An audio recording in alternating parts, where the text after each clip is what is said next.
Энэхүү хуралдаанд урилгаар орж байгаа сумын засгийн захиргааны хамгийн газар хамт олон албан байгууллагын дарга эрхлэгч нар иргэний нийгмийн байгууллагын иргэдийн төлөөлөлтөд энэ өдрийн мэдлэгээ төвшүүлье.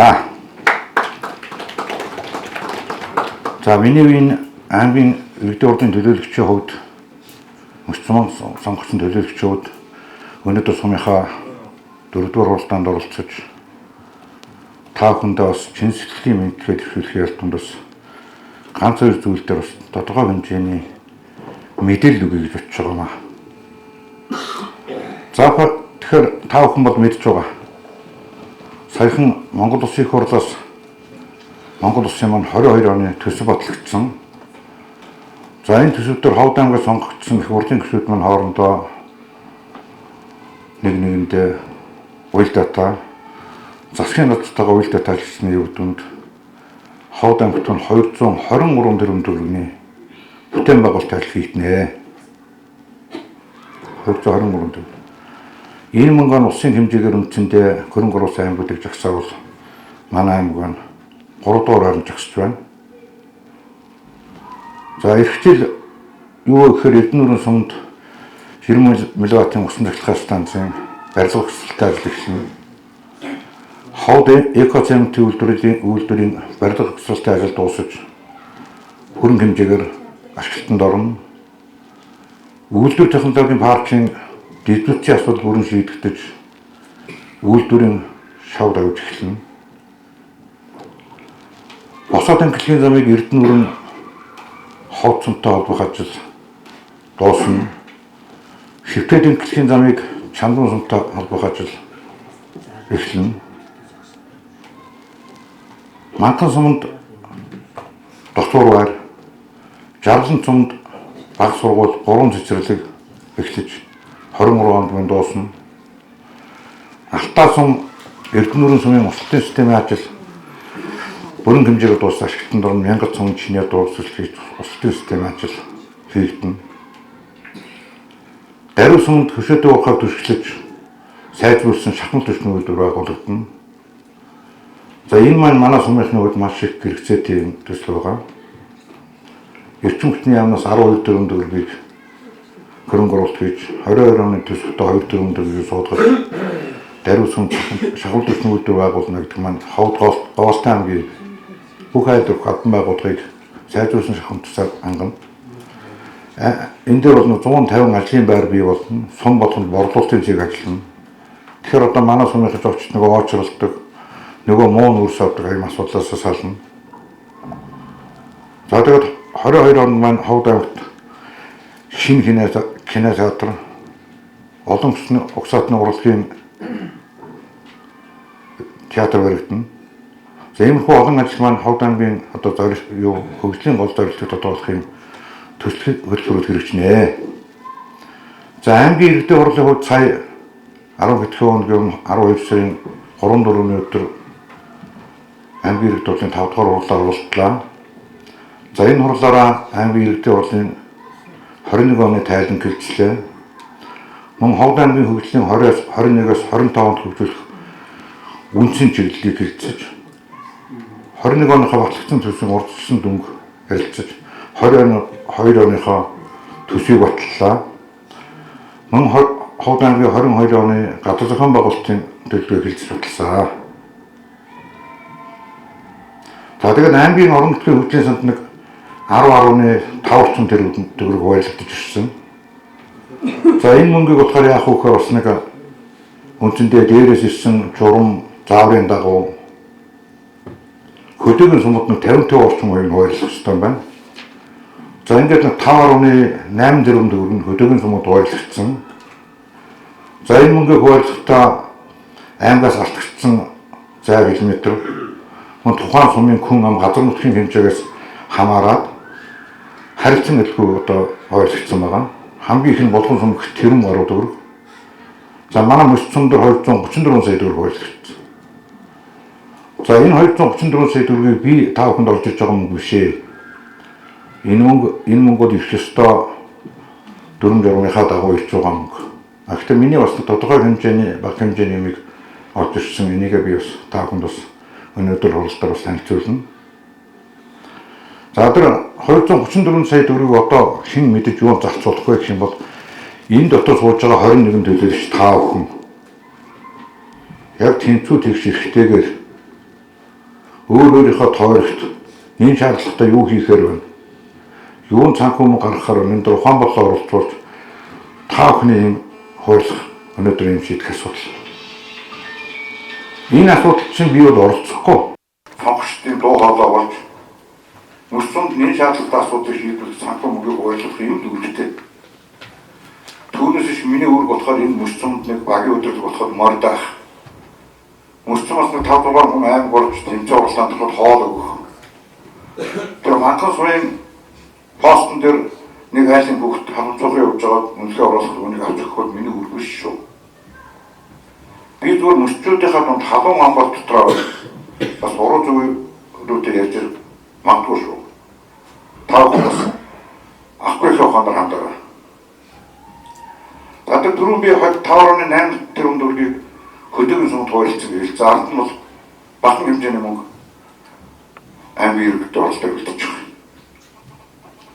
Хуваалцах мөнгө нь бага. Хуваалцах салбар нь их. Одоо энэ өвчин зовлон байна. Энэ хот хотын маань бүх сургууль цэцэрлэг эмнэлгийн засвар, зам засвар, нөгөө дуулжаатай олон сайхан дэд хөтөлбөрүүд шагнал дуурчлаад бүхэл асуудалтай мөнгө хуваалцах асуудал гарна. Гэтэл аймгийн иргэдэд удаа төлөөлөгч нар маань нэгэнд сумын орон нутгийн хөгжлийн санд мөнгө хуваалцах учраас сумуудад энэ мөнгө тавихгүй гараа их хандсаа. Их татсан. Харин мөсчүүнд маань 300 гаруй сая 400 сая төгрөгийн асуудлыг шийдэж өгсөн. Энэ маань аймгийн иргэдэд төлөөлөгч нар манай ангийн авто толон маань надад хамгийн ахмад гэж өгöd хүндэтгэлтэй хамтгаас гадна би тэр хүмүүст ганцаар юм хэлдэг. Ер нь ноцгүй хэлэхэд манай төлөөлөгч хүмүүс болдог шүү. Аймгийн иргэдэд төлөөлөгч болоо маргааш мэхлээд за би тийм тендер аа би төрийн албанд бол тийм дарга болно гэдэг юм хэлдэг. Харин би эсвэргээрээ тэдэд би та нарт нэр тендер гоохгүй нэр төсөл авахгүй. Би та нарт нэг удаа төрийн албанд дарга зэрэг болж болохгүй. Харин миний сонгогдсон мөсчүүнд маань бас 5 цасны илүү төсөв санхүү тавьж өгөөрэй гэдэг юм асуудыг би ярьдаг. Өөрийнхөө дагуу цус хэдэн асуудыг шийдвэрсэн. Зарим сумынхан маань бас нэгэн барьцах маягтай мөн зэрэгэлтэй зэвсгийн төлөөлөгч, гонтын төлөөлөгч, дуутын дарга гэх ийм хүмүүсээс асуудыг ярьж ирсэн. За ингээд ямар асуудал шийдвэхээр юуны өмнө манай төсвийн байгууллагууд маань санал өгсөн гэдэг. Харин сумын удирдлагуудаас надад нэр тутаа санал болцоогүй. Өнгөрсөн жил би уралдаар хэлж ирсэн. Тэгтэл магадгүй энэ сумын маань удирдлага орон нутгийн бөгөөд улсын хурлын сонгуулиар өөр үжил бодолтой явуулдаг гэдэг утгаар надад амжуулахгүй болно. Тэр төсвийг чинь төлөөлөгч нар хуваалцдаг юм аа. Төсвийг төлөөлөгч нар хуваалцдаг. Надад уралдааны дараа би эндээс бичгийг явуулж гэж ирж ирсэн. За тэр бичгийг очоод нэг их ажил бүтгэн юу болтоо. Төсвөө барай явж байгаа төлөөлөгчдүүд шал өөр. За ингээд төсвийн байгууллагаас хандлагатай хамгийн эхлээд манай цагур өртөний мөнгө зохион. Цагур өртөө маань ярьсан. Цагуурын барилга маань жилийн улсын төсвөөр баригдсан. Бидний сайхан байртай болчихлоо. Одоо дотор нь юу ч байдгүй. Нэг 10 сая төгрөгт бол хангалттай товчруулахаар байна. Тэгээд 16.8 сая төгрөгийн төсөв хүч төгссөн. Аймгийн иргэдэд бол 16.8 сая мат төгссөн. Одоо тэгэхээр хангалттай гэснийхаа хангалттайгаас хангалттай зам байгуулалт төвшүүлээд айлтгтай ажил хийх хэрэгтэй. Хоёрдугаар асуудал нь сургуулийн галзуурны асуудал. Ноёлын урдсан би бас аймгийн өргөдөө улс төр асуудал шийдвүлээд сошиал медиа фэйсбүүкээр гэрэл хийж байгаа 100 сая төгрөг тавьж 150 сая төгрөг тавьж. Сайхан би бас аймгийн олончтой ирээд үзсэн. Засварын сайхан хийцэн байна. Дотор нь ширээ санал юу ч болохгүй гэсэн. 27.8 сая төгрөгийн шаардлагатай байж сургуулийн захирал найдварсан. 27.8 сая төгрөгийн аймгийн урдаар батлагдсан. Харин гадна санхүү юу сан техникийг холбоход 20 сая төгрөг шаардлагатай гэсэн нөгөө аймагаас нөгөө санхүүжилтмаас чигүүргийн дагуу бас сумын хогны асуудал, тогны асуудал, санхүүгийн асуудал шийдэх болдго юм байна. Тэгэхээр бидний бас өсцөнийхний маань ирээдүйд болсон цэцэрлэгийнхаа дээрийг одоо бас засуулахын тулд 20 сая төгрөгийн асуудал бас аймгийн урдаар шийдэгдсэн, орон нутгийн шийдэгдсэн. За Малынгийн засагтаар нэг надад 25 сая төгрөг хүсэлт ирсэн юм аа. Аймгийн засагтарын зөвлөлөөр тэргүүлэгчийн урдаар дэмжигдсэн байсан. Тэгэхдээ энд сумд би бас дэлгэр сайхан дарга дээр хамт ирсэн эмнэлэг маань одоо бас дээврийн асуудал хэцүү байна. Хитэн эмнэлж байгаа хүмүүс хүрдэн байна. Дээрээс орооцоос орж байна. Моргийн байр хүндрэлтэй байна. Өвөл галзуурч болохгүй гэсэн. Энэ асуудлыг ярьсан. За та нар бол эмнэлгийн асуудлыг шийдвэл нэг бол Малынгийн засгийн асуудлыг шийдвэл гэж надад ийм асуудал байна. Тэгэхээр аргагүй бас 140 сая төгрөг илүү авах учраас сумын эмнэлгийн асуудлыг шийдвүүлсэн. 167 сая төгрөг шийдвүүлсэн гэж хэлж байна. 160 жилээр биндээс болсон. За соёлын төв асуудал байж байна. Юу 20 оны аймгийн орон нутгийн хүчний сангаас энэ соёлын төв дотор сууж байгаа юмж байгаа хүмүүс хүүхдүүд ба дараад дээрээс борооцоос ороод байна. Дуу чимэгт байна. Засвар шаардлагатай гэхээр 180 төгрөг бодогдно. 90 сая төгрөгийг аймгийн орон нутгийн хүчний сангаас бас 50 жилээр засварсан. Өнөө жил дотор сууж нөгөө үжигчдийн санал болохгүй байна. Гэрэлтүүлэх болохгүй байна тайзны. Амтур үүс шаардлага хангахгүй байна. Энэ жилд 80.8 сая төгрөг хүсэлт өрсөн. Яг 80.8 сая төгрөгөөр чинь аймгийн иргэдүүд баталж гисэн шүү. За ингээд нэг 300 гаруй сая төгрөгийн асуудал орон нутгаар шийдэгдсэн. За бас болоогүй. Ингээд орон нутгийн сангаас бас хүмүүс таашиж байгаагүй. Дээрээс нь бас асуудал байна. Аймгийн хэмжээний бүх сумуудын багийн дарга нарын унаажуулалтын асуудал гэж 103 сая төгрөг шийдэгдсэн. Энэ маань яг үхээр нэг багийн дарга сая 350 мянган төгрөг ногч байгаа. Дээрээс нь тэр багийн дарга нар маань энэ унаага ажил адууны аль чадвар дунд 500 мянган төгрөг өөрөөс нь гаргаж ирдэг юм бас нэг хөсөл өгöd байгаа. Ингээд сайн 800 үлцэн сая төгрөгийн сумын орон нутгийн сангаас 5 хүн шийдэж өгөөч гэж аймгийн засгийн хамгаалалтаас хүсэлт бас ирсэн байх ёстой. За ер нь 5 хүний хуваарлах энэ санхүү мөнгийг аймгийн иргэдийн төлөвлөгч урал бие битгийгэл аймгийн засгийн хамгийн газар шууд хэдэн төгрөгийг тэрэнд хуваарлаа гэдэг ийм хэрэг мэтлэг байхгүй. 5 хүн шийдэж. Зүгээр хүсэлтгсэн байж болно. Тэрийг биелүүлэх нь 5 хүний асуудал. За ингээд сургуулийн бүх сургуулиудын дотор байрны зөөлөн гэдэл. Тэгээд 100 сая төгрөг. За эндээс бас өсвөрийн дотор байр шүү, дотор байрны. Өсвөрийн дотор байр хамрагдана. Бүх цэцэрлэгүүдийн тоглоом зөөлөн эдэлгээд 85 сая төгрөг тавьчихсан. Энэ нь бас манай цэцэрлэг хамрагдана. Бүх сумдын Малынгийн засгийн компьютер тоног төгөөрөмжлөд бас тодорхой хэмжээний мөнгө тавьчихсан. Энээс бас Малынгийн засаг маань компьютер тоног төгөөрөмжтэй болно. За бүх сумдын эрүүл мэндийн төвийн өндөр хүртний компьютерггээд бас тодорхой хэмжээний мөнгө тавьчихсан. Энээс бас манай эрүүл мэндийн маань бас хог хүртэнэ. Ингээд өнөөдөр та бүхний төсөв хуваалцахад бас нэгэн ажил чинь орон нутгийн аймгийн орон нутгийн хөтлийн сангаас бас шийдчихсэн. Тэгэхээр өнөөдөр та бүхэн өөрийнхөө одоо хойцтой 234 сая төгрөгөө шинхэн ухаан бодлоо уралдуулаад яг өөрийн чинь багт хоёр дээр юу шаардлагатай гэдгийг энэ хурал дээр үжил бодлоо илэрхийлээд ингээд юм шийдвэрлэх ёстой. Энэ бол төлөөлөгчний бас нэг үүрэг. Сая аймгийн иргэдийн хурал дээр манаас хөрөх хүчнийхэн бие ардлан намынхан болов үнцэнтэй энэ ардын намын гишүүд та бүхэнд дуугараач үг хэлж та бүхэн хэл байна. Та бүхэн сонгогч байна гэж ирчихсэн. Тэр бас үнэн асуудал. Гэхдээ ардын намын төлөөлөгчдийн бүлгийнхний хувьд ч гэсэн түүнээс нэг ялангуяа миний хувьд асуудлаа аймгийн хөрөнгө болох юм билээ боловсруулах асуудлаа оруулсан. Аймгийн засгийн зөвлөөр асуудал ирсэн. Аймгийн төлөвлөлтөнд тэргүүлж хоёр удаа уулзахад өөрөө байж байгаа асуудлаа шийдвэрлэсэн. Хороогоор оруулаад асуудлаа дэвшүүлсэн. Ийм л үгүйсэн. За ингээд өөрийнхөө бас бахын хэмжээний ажлыг үргэлжлүүлээд ирсэн гэдгээ та бүхэн хүсэмж хэлэх гэсэн. За мөсцөөнийхэн маань надад 2 удаа аймгийн иргэдэд уулзах төлөвлөж сонголоо. 24 онд маань хугацаа маань дууснаа. Миний тэтгэврийн нас болноо.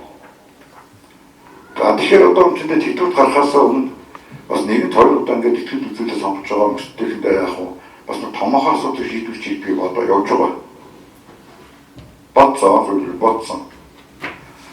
Сая аймгийн иргэдэд уралт дээр та бүхний зөвшөөрлийн дагуу газрын даамт маань газрын олон асуудлыг оруулсан. Бүгд дэмжигдсэн. Та бүхнээс оруулаагүй нэг саналыг би аймгийн хорооны оролдоор оруулж байгаа мөсцөмийн улаан толгой багт нэг га газар. Ямар зорилт оруулах юм гэсэн нутгийн удирдлага ордоныг би оруулаа гэж хэлсэн. Ингээд нэг га газар асуудал шийдэгчлээ. За тэгэхээр манай сумын энэ контор буюу нутгийн удирдлага ордон маань 1986 оны үед спортсны чиглэлээр баригдсан юм манайхан контролд үүнийг бас солиулсан өмнөхний дарга нь надад ярьж ирсэн. Тэгэд одоо би сая 2 дарга төглөө улсын хурлын гишүүдтэй би албан хүчлээ уулсан. Газрын асуудлаа шийдлээ. 23 он улсын төсөлд оруулж өгч орон нутгийн удирдлага ордны асуудлыг хийсэн. Пүүжигшэлд олгогдсон. Ачаах мэдээж болсон баярлалаа гэсэн. Энэ асуудлыг 23 онд нутгийн юугаар улсын төсвийн бодлого шийдвэрлэх бод явж ирсэн. Сая 2 хоног өмнө Бямцгчны маань натаал хүрдэж. За Бямцгчны хувьд яг мөсцөнд бас дээр виснаас улсын төсвийн гөрөнгөрөлтөөр янз бүрийн асуудлыг шийдүүлснээр нэлээд санаа сэтгэл тавьж өгч юм. За ойсоохоо наад асууж нутгийн удирдлага ордон ойлгохгүй. Төрийн албаагт нь ажил үгүй үүсгэж байж байна, болж байна. Тэр хөдөөгийн сайхан одоо малчид хөдөөгийн одоо хүмүүс ирээд хийхэд дулаах юм. Орчин үеийн шаардлагаас эрүүл мэндийн төлөв асуудлыг шийдъя. Энэ асуудлыг оруулъя. Та энэ имзэг хүсэлтээ өгчихсэн. Би өнөөдөр өдөр хүсэлтээ өгч чадаагүй. Яагаад гэвэл энэ сумын имзэг одоо хэдэн он баригдсан. Одоо юу болохгүй байна уу? Тэгэхээр одоо имзэг эрхлэлтийн байж байгаа шиг байна. Бид 89 оны 10 сард энэ имзэг баригдсан ойлгосон. Одоо ямар шалтгаан бол юу нь болохгүй нэг сайхан албан тоодчихээд Бямцгчэнд яваад авч. Тэгээд бас бүр болохгүй надад амжуулаа явуулвал би бас нэг аймгийн төвлөрийн төлөөлөгч нэг балаагтаа санаатай. Балаагт дээр та бүхний бичсэн юм сайхан хууд хурцаа доорн хариуцлага сураад ингээд явуулаад. Тэгвэл аль асуудал шийдвэрлэх гэдэг бас та бүхэн шийдээрэй. 2 туулаа хөөсөн амчин хооцооч юм гэж үгүй. Бол хоёулаа өчөө сайхан хэрэг. Гэтэ хоёрын нэглэж яваад аль нь ч хөөж магадгүй. Тэгэхээр нэгийг би барьж гэж бодож байгаа. Эмнэлгээ өөрчлөх юм уу? Нутгийн удирдлагынхаа ордон барих юм уу? Сум орны удирдлагыг танилцуулж энэ асуудлаа шийдвэрлэе. За ингээд үндсэндээ манай мөсцөмийн асуудал шийдэгдэх юм бол зам тавигдчихлаа. Бас нарчлалтаараа сургуулийн барилга маань шинэ байна, цэцэрлэг шинэ байна, соёлын төв шинэ байна. Ингээд асуудал болчихно гэж байна. Одоо ганц асуудал үлдээд байгаа. Мөсцөм өвд. Одоогоос 4 жилийн өмнө энэ Монгол улсын бүх сумууд төвлөрсөн асуудал ярьж ирсэн юм аа. Та бүхэн мэдж байгаа. Энэ манай сум дээр 2-3 хүн гэрээ хийгээд энэ асуудал одоо шийдэгтэй бүх. Ховд аймгийн хувьд зөвхөн буйлт сум, өрчим хоёр үлдсэн байсан. Буйлт сум асуудал шийдвэрлэе. Одоо ганцхан мөсцөм үлдээд. Энэ аймгийн хэмжээнд улсын хэмжээгээр ганцхан манай сум үлдчихэд. Тэгэхээр саяхан бас улсын аймгийн нэг компани ирээд танаа энэ мөсцөмийн чинь хоцордсон юм байна. Төвлөрсөн салаалтын 9 сард эхлээд 11 сард дуусгаад өгье. Тэр асуудлыг ярьсан байлээ. Тэгэл аймгийн удирдлага тэгээ хийдэггүй яасан юм гэхээр аймгийн удирдлага наашаа сумын төлөвлөрөж ихтэй. Сумын удирдлагаас нэрээд асуугаад аймгийн удирдлагын өөрлөлт хийдэг гаргасан гэдэг. За тэгээд гэрээ хийсэн 3 сар эхлээд 5 сар дуусна гэдэг асуудал яригдсан юм байна.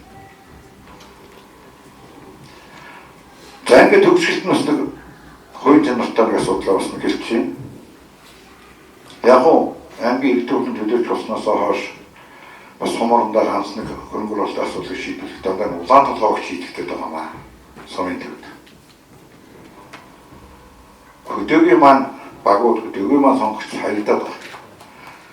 Тэгээ сая одоо одоо агаа бараад би басны хөдөөгийн 3 багийн дарагтаа уулзсан. Тавстогийнхаа засаг дарагтаа уулзаг одоо тусгай уулзсан. Ирчил маань басгатаа бооны маань ээлжтэй жил болно би ч өөрөө уудсаар амьддаг юм шүү дээ. Тэгэхээр энэ үеэр нэг багт 20 сая төгрөг нийтээр 70 сая төгрөг хуваалцсан гэдэг багт хөрөнгө оруулалт хийгээд асуудал яриад зөвхөн юугаар яаж хөрөнгө оруулалт хийх вэ гэж санацаар надад 1-2 сарын дотор багтаагаад өгөөч гэдэг багийн даргаттай ярьцсан.